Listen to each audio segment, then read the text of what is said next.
राजकीय इच्छाशक्तीच्या जोरावर आदरणीय पवारसाहेबांनी सुरुवातीच्या काळामध्ये त्यांना पूर्णपणे सहकार्य केलं। मला आठवतंय की राज्यसभेची निवडणूक होती, राष्ट्रवादी तेव्हा राष्ट्रवादी नव्हती, समाजवादी काँग्रेस पार्टी होती, अतिशय मर्यादित आमदार होते आणि त्या आमदारांच्यामध्ये सुरेशभाईंना साहेबांनी तिकीट दिलं आणि निवडून आणलं आणि पहिले ते राज्यसभेचे खासदार झाले। तेव्हापासून सुरेशभाईंनी कधी मागं वळून बघितलं नाही।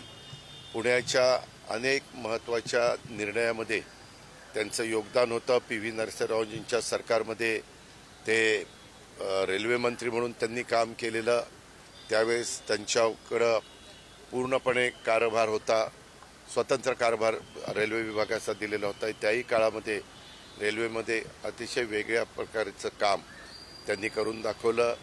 पुण्याच्या पण एकंदरीत वाटचालीमध्ये पुण्याची मॅरेथॉन असेल, पुण्याचं आपलं गणेश फेस्टिवल असेल, पुण्यामध्ये आपल्या म्हाळुंगे बालेवाडीच्या परिसरामध्ये जे क्रीडा संकुल उभं राहिलेलं त्या संदर्भातले कामं असतील, असे अनेक प्रश्न साहेबांच्या मागं लागून दिल्लीमध्ये पण ते ज्यावेळेस गेले, दिल्लीमध्ये देखील गेल्यानंतर त्यांनी एक स्वतःचा वेगळा ठसा हा उमटवण्याचं काम केलं आणि सगळ्यांची अतिशय जवळचे असे संबंध त्यांनी निर्माण केलेले होते।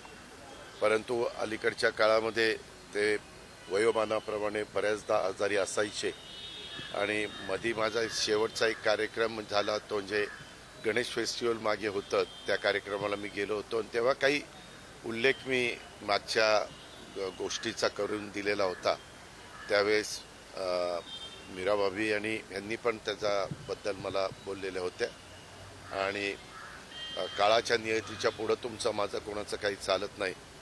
आज ज्यांनी बरेच काळ पुणे महानगरपालिकेवर, पुणे शहराच्या राजकारणावर, पुण्याच्या एकंदरीत विकासावर अनेक वर्ष काम केलं, अनेक वर्ष त्यांचा एक पगडा आपल्याला सगळ्यांना पाहायला मिळाला, ती व्यक्ती आज आपल्याला सोडून गेलेली आहे। मी व्यक्तिशः माझ्या वतीनं, आमच्या परिवाराच्या वतीनं, राष्ट्रवादी काँग्रेस पक्षाच्या वतीनं, माझ्या महाराष्ट्राच्या 13 कोटी जनतेच्या वतीनं त्यांना भावपूर्ण श्रद्धांजली अर्पण करतो आणि थांबतो। दादा, लाडक्या बहिणीचा आकडा कमी होणार, कमी होणं म्हणजे टप्प्यात कमी करणार आहे का त्यांचे? नाही, सध्या आम्ही सगळेजण निवडणुकीच्या धामधुमीमध्ये आहोत, त्याच्यामुळं ह्या तुम्ही जो प्रश्न विचारला त्याच्याबद्दलची कुठली चर्चा पण नाही, काही नाही।